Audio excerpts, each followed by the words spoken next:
The rickety bicycle stopped at the orphanage gate. The old man opened his canvas bag, pulling out milk cartons and packages of bread. No one asked his name. No one took photos. Every day, precisely at 6 a.m., he would appear, then silently depart, until one day he didn't come. And then, the president's car arrived. Why did a man on a bicycle move an entire nation to tears?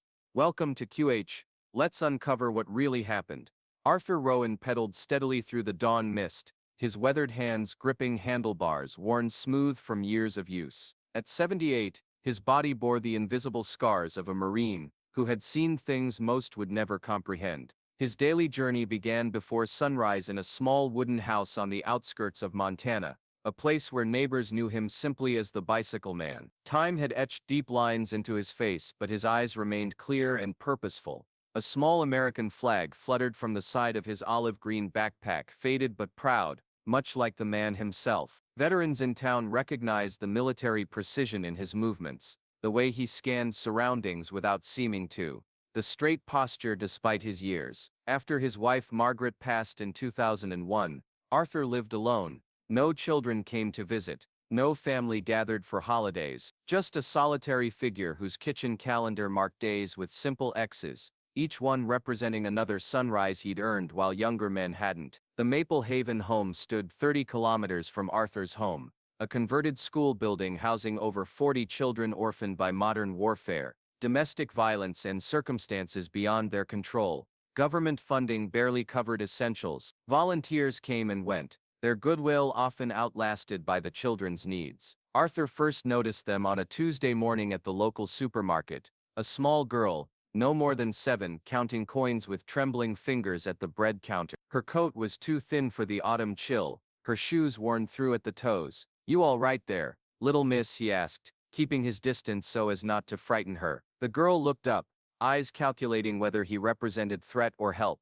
"Where do you live?" Arthur asked gently. She pointed wordlessly down the road, toward the shelter Arthur had passed countless times without really seeing. That evening, Arthur sat at his kitchen table, staring at his modest pension statement. After basic expenses, he had exactly 142 of discretionary income each month. He glanced at the half-empty refrigerator, then at the worn photograph of his Marine unit. Decision made, he walked to his garage and pulled out the old bicycle he hadn't ridden in years. By dawn he had filled his backpack with milk, bread and apples purchased with money previously allocated for his cable television subscription. 30 kilometers later he arrived at Maple Haven, legs burning, breath short, but something inside feeling more alive than it had in decades. "What are you doing, old man?" a passing motorist shouted one morning, seeing Arthur struggling up a steep hill. "You'll kill yourself." Highway patrol officers stopped him twice, warning about impeding traffic on the shoulder. When heavy rain came in October,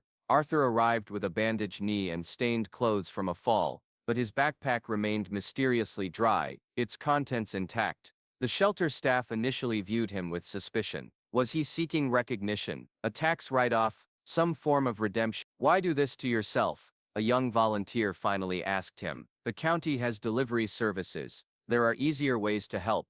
Arthur secured his empty backpack, preparing for the long journey home. His reply came without drama or expectation.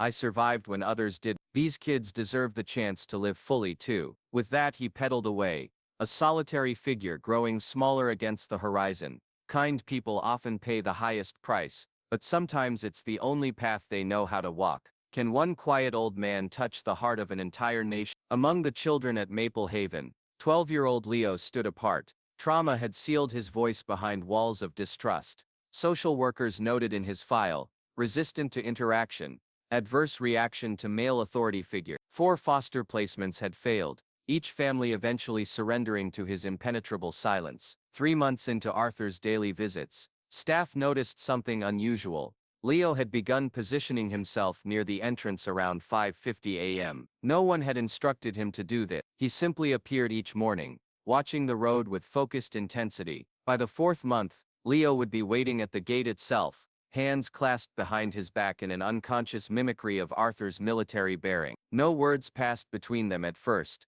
just nods of acknowledgement, a silent understanding between two souls acquainted with loss. On a particularly cold December morning, Leo spoke his first voluntary words in over a year. "Why don't you ever stay?" he asked as Arthur unloaded his daily offering. Arthur paused, studying the boy's face. "I spent many years sitting amid gunfire," he replied softly. "Now I just need to know you're all safe. That's enough." The exchange lasted less than 10 seconds, but staff members watched in astonishment. Something about the old Marine had breached barriers that trained therapists couldn't penetrate. Arthur's routine continued through winter into spring, becoming as reliable as sunrise. Then came the video. A local commuter captured footage of Arthur cycling through pouring rain, his thin jacket plastered to his back, determination evident in every pedal stroke. Posted online with the caption, "Real heroes don't wear capes." It quickly accumulated thousands of shares and sympathetic comments. But as visibility increased, so did scrutiny. A regional news channel ran a segment questioning the story's authenticity. Elderly man's daily journey, heartwarming charity or calculated performance. Anonymous commenters suggested Arthur was seeking attention, manufacturing goodwill for personal gain. Others demanded verification of his veteran status, implying stolen valor. The shelter received calls questioning whether donations were actually reaching the children. "He's probably got a car parked around the corner," one skeptic wrote. "Nobody bikes that far at his age without cameras rolling." The narrative twisted further when public records revealed Arthur owned his home outright, leading to accusations that he was pretending poverty despite being financially secure. None of this reached Arthur directly. He owned no computer, no smartphone. His television remained disconnected since the day he'd chosen milk for strangers over entertainment for himself. What no one knew was that a social worker, troubled by the growing controversy, had begun researching Arthur's past. In the National War Library archives, she discovered military records documenting Arthur's service, including a Bronze Star recommendation for extraordinary heroism during an ambush that had claimed 7 American lives. The citation described how Corporal Rowan had repeatedly exposed himself to enemy fire, dragging wounded Marines to safety until he collapsed from blood loss. 12 men survived because of his actions. The medal, however, was never presented. Arthur had declined the ceremony, requesting immediate return to his unit instead. One of those 12 survivors now served as the current National Security Advisor. Meanwhile, Arthur missed his first day at Maple Haven, then a second, then a third. The children grew anxious. Staff called hospitals. Leo, without permission, took a bicycle from the storage shed and pedaled toward town, only to find Arthur unconscious near the highway overpass. His own bicycle crumpled beside him. At the hospital, semi-conscious and feverish from pneumonia, Arthur mumbled words captured by a volunteer nurse's phone. "Just make sure the kids have breakfast, nothing else matters." No one saw him arrive. No one watched him leave, but when he was absent, the entire place felt empty. If you still believe in the value of nameless kindness, type heart. Arthur Rowan lay in the county hospital, his weathered body finally surrendering to years of quiet sacrifice. Medical charts noted dehydration, pneumonia, and severe physical exhaustion. His admission form listed no known family under emergency contacts. "Is there anyone we should call?" a night nurse asked, adjusting his IV drip. Arthur's eyes flickered open briefly, a faint smile crossing his face. "Why don't you call the president?" he whispered. "Maybe he remembers me." The nurse patted his hand, assuming delirium had taken hold. 3 days passed with Arthur drifting between consciousness and sleep. Outside his window, seasons were changing, much like the country itself,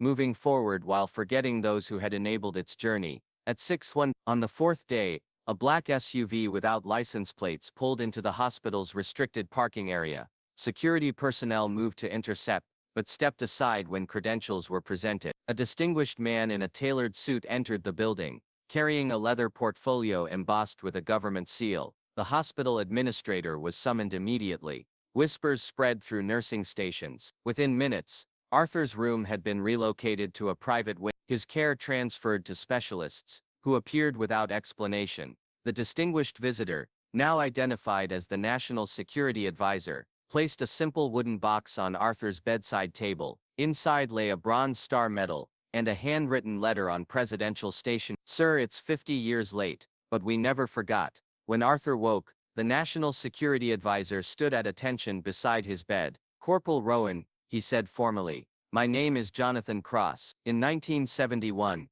outside Hugh you pulled me and 11 others from a burning transport under heavy fire. I've spent decades trying to locate you." Arthur's eyes registered confusion. "You were just a kid," he murmured. "I was 19, Harrington confirmed. "And you told me something I've carried my entire career. The measure of a country isn't how it treats its strongest citizen, it's how it remembers its quietest ones." 24 hours later, the president addressed the nation in a televised broadcast. Standing before the White House, he spoke without teleprompter or prepared notes. "America is held together not by declarations or monuments, but by quiet courage. People who serve without recognition, who sacrifice without reward. Today I want to tell you about a Marine named Arthur Rowan." The president recounted Arthur's wartime heroism, then his recent daily journeys to Maple Haven home. He announced the establishment of National Volunteer Honor Day to be observed annually on the date of Arthur's hospital admission. More significantly, he directed the Department of Veterans Affairs to create a specialized transport program,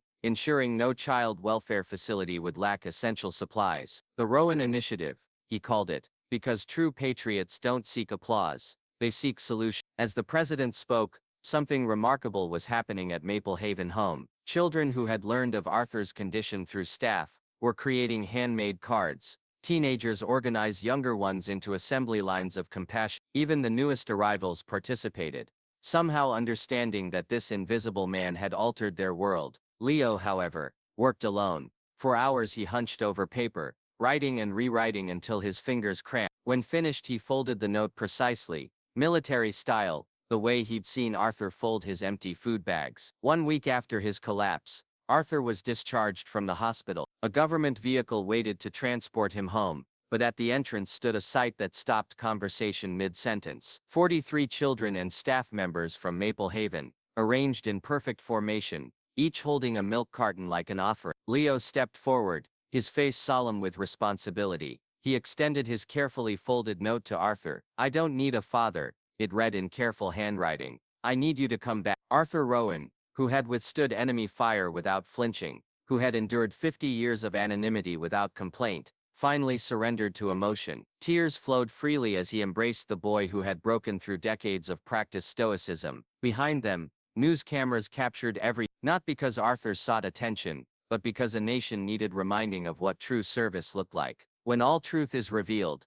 those who once turned their backs now stand speechless. Justice may arrive late, but it is never absent. If you still believe in ultimate justice, type justice. 6 months transformed everything, yet nothing changed at all. Arthur Rowan still rode his bicycle to Maple Haven Shelter each morning, but now on a specially designed model gifted by a veteran-owned company. It's framed sturdy enough for an old Marine's dignity, but light enough for aging muscles. He wasn't alone anymore. Mondays brought local police officers pedaling alongside him. Wednesdays, a rotating group of high school students joined the journey, fulfilling community service requirements, while absorbing silent lessons in perseverance. Fridays often found fellow veterans flanking him like an honor guard, their presence needing no explanation. Arthur's canvas bag expanded to include not just sustenance, but sustainability, comic books for reluctant readers, mechanical pencils for aspiring artists, and dog-eared manuals on bicycle repair. The shelter's storage room now housed a growing collection of tools and spare parts,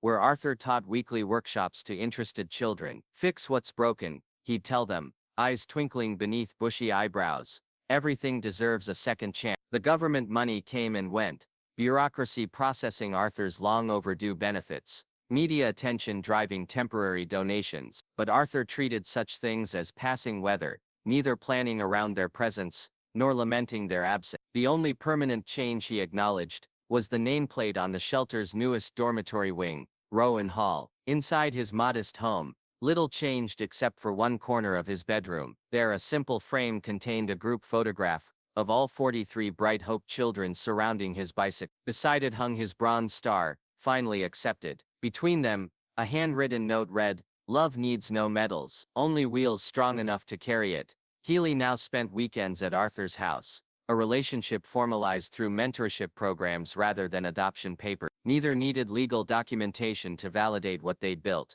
Together they tended a small vegetable garden, repaired neighborhood bicycles, and sat in comfortable silence during evening thunderstorms. At Maple Haven's year-end academic ceremony, Leo read his winning essay aloud, his voice steady despite the audience. "Mr. Rowan isn't a superhero. He can't fly or become invisible, or shoot laser beam. He's just the only person who showed up at the same time every morning, with a bag of milk and a smile that never asked for anything back. Some people say heroes save the world all at once in big explosions. I think sometimes they save it little by little, day by day, one bicycle ride at a time. When asked about his newfound recognition, Arthur's response remained characteristically brief. Attention fades. Children don't.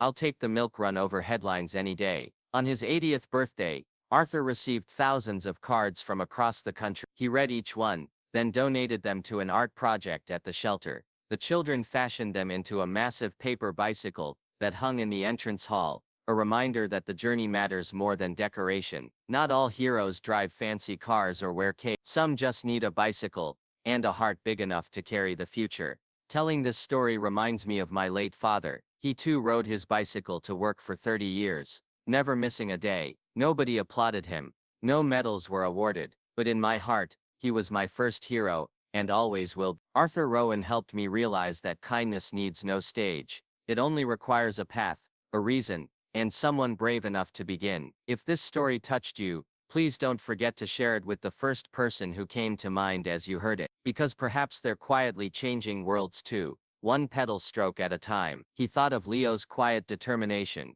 of cardboard signs and scribbled crayons, turned to symbols of hope, and he smiled, not because the world had noticed him at last, but because he had finally found someone to carry the kindness forward. We told their story, you gave it meaning, thank you.